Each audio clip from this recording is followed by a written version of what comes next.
Chapter 4, Part 2 of Cellular Energy, we're going to talk about cellular respiration.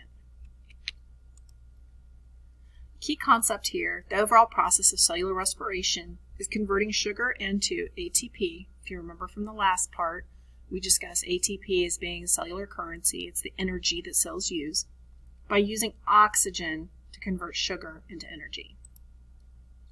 There's three main steps to the process of cellular respiration. It all starts with glycolysis. Glycolysis produces pyruvate or pyruvic acid. From there, it depends on the environment whether it has oxygen or doesn't have oxygen. It can either go to aerobic respiration, which then leads to the Krebs cycle or the citric acid cycle, and then the ETC, and it produces a fairly large amount of ATP. If there is no oxygen, we're going to resort to anaerobic respiration. So no oxygen. We're either going to go through lactic acid fermentation, which occurs in your muscles or in dairy products to produce lactic acid and 2-ATP, or alcohol fermentation, same that we use for bread and wine making, and it produces alcohol and CO2. Cellular respiration makes ATP by breaking down sugars. It is aerobic, or means it requires oxygen. The aerobic stages, the part that require oxygen, take place inside the mitochondria. The very beginning of this whole process starts with glycolysis. Glycolysis has to take place first, and it's an anaerobic process, so it doesn't matter if there's oxygen present or not. This is going to occur in the cytoplasm of the cell, and all it does is it splits a glucose molecule into two 3-carbon molecules. As this happens, it's going to produce 2 ATP molecules. We can see the diagram here from your textbook. It's a fairly simple process. Each of those 3-carbon molecules, those are called pyruvic acids or pyruvates. Cellular respiration is essentially like a mirror image of photosynthesis. The Krebs cycle, which is the next step if there's oxygen present, is going to transfer energy to an electron transport chain. That is going to take place inside of the mitochondria in the mitochondrial matrix. It breaks down those 3-carbon molecules from glycolysis, and it makes a small amount of ATP. It also releases carbon dioxide at this point. So this is the citric acid cycle or the Krebs cycle. And we're going to kick out those CO2s here. It also transfers energy-carrying molecules, and they are going to lead to the ETC, the electron transport chain. This is where we're going to produce a large amount, relatively, of ATP. This takes place in the inner membrane. The energy is transferred to the electron transport chain, and the oxygen enters here. We're going to create a large amount of ATP at the end of this ETC, and water is going to be released as a waste.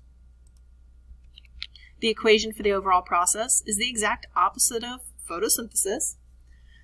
C6H12O6 plus 6 oxygens going through a process of cellular chemical reactions will produce 6 carbon dioxides and 6 water molecules. The reactants in photosynthesis are the same as the products of cellular respiration. So we call that a biochemical cycle. Here you can see the brief overview of that.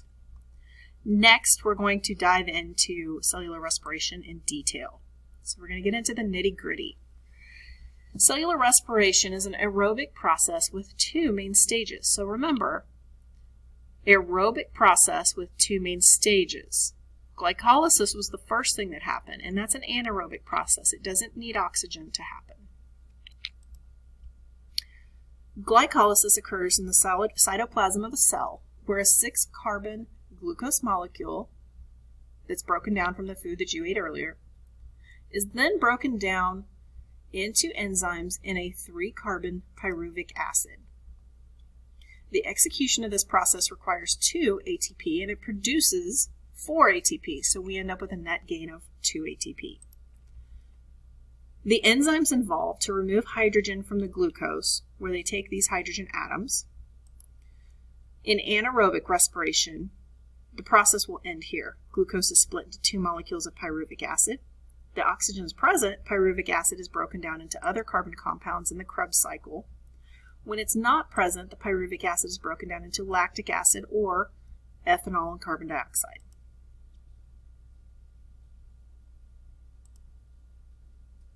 The Krebs cycle is the first main part of cellular respiration.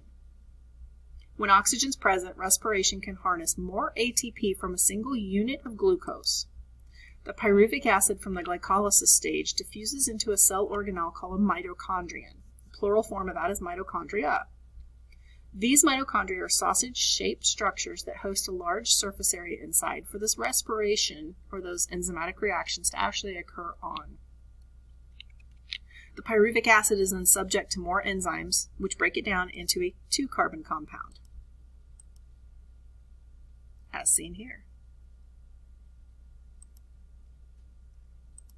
This diagram illustrates the Krebs cycle consisting of 3 main actions. The carbon element is in an infinite cycle where the 2-carbon compound derived from pyruvic acid or pyruvate binds with the 4-carbon compound that's always present in the cycle. CO2 is released where the oxygen that is present in aerobic respiration combines with the carbon from the carbon compounds, which is released as CO2. Hence the need for animals to breathe out and expel the CO2.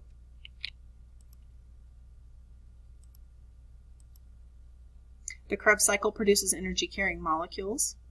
We see NADH and FADH2 are made here. Intermediate molecules with CoA or coenzyme A enter the Krebs cycle. Citric acid, which is a 6-carbon molecule, is then formed. Citric acid is then broken down, carbon dioxide released, and NADH is made. Then the 5-carbon molecule is broken down, more carbon dioxide is released, NADH and ATP are made. Finally, a 4-carbon molecule is rearranged, and the cycle perpetuates itself. Here are some other diagrams of the respiration process. Understanding cellular metabolism is a very difficult subject for most people. Different diagrams can sometimes speak differently to other people. If you find one that works for you, great, use it. The electron transport chain is the second main part of cellular respiration. The electron transport chain uses NADH and FADH2 to make ATP. High energy electrons enter electron transport chain, and that energy is used to transport hydrogen ions across the inner membrane. If you think this sounds like photosynthesis, it's the same basic concept. The hydrogen ions can flow through a channel in the membrane. And there's our ATP synthase. So the same process as we use during the ETC in photosynthesis. The biggest difference is we're using these NADH and FADH2 molecules, NAD plus FAD plus 2 molecules. Those are our energy carriers. Remember, in photosynthesis, we used NADPH. So these are our energy-carrying molecules. They're going to transfer along that electron transport chain. It's going to reach that ATP synthase molecule. It's going to use the energy in these hydrogen protons to generate an ATP from an ADP. And again, we're taking the water molecules, instead of splitting them like we did in photosynthesis, we're putting them back together. So it really is kind of a mirror process from photosynthesis. The breakdown of one single glucose molecule can produce up to 38 molecules of ATP. ATP synthase produces the ATP molecule, and oxygen picks up electrons and hydrogen ions, puts them back together, and produces water.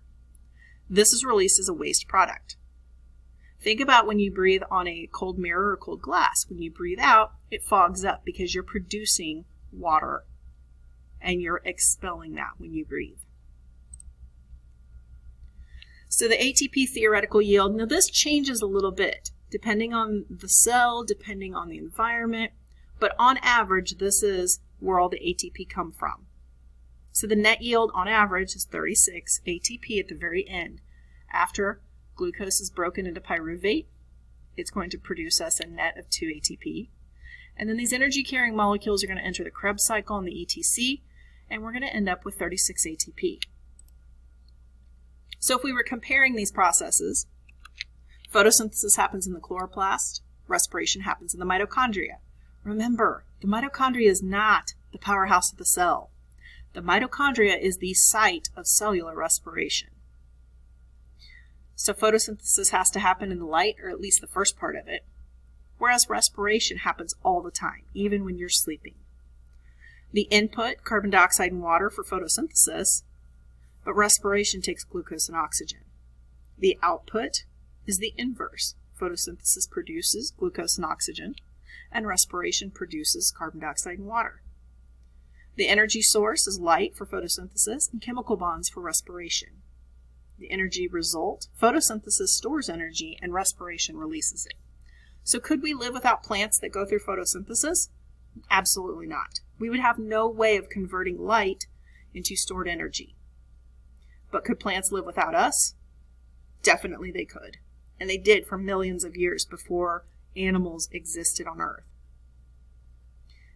Photosynthetic organisms not only contain chloroplasts, they also contain mitochondria because they still have needs for energy inside their cells. So remember the aerobic process, there's oxygen present, it releases more energy, so we get 38 molecules of ATP, or 2,898 kilojoules. It produces carbon dioxide, water, and energy. Glucose is completely broken down, and it occurs in the mitochondria.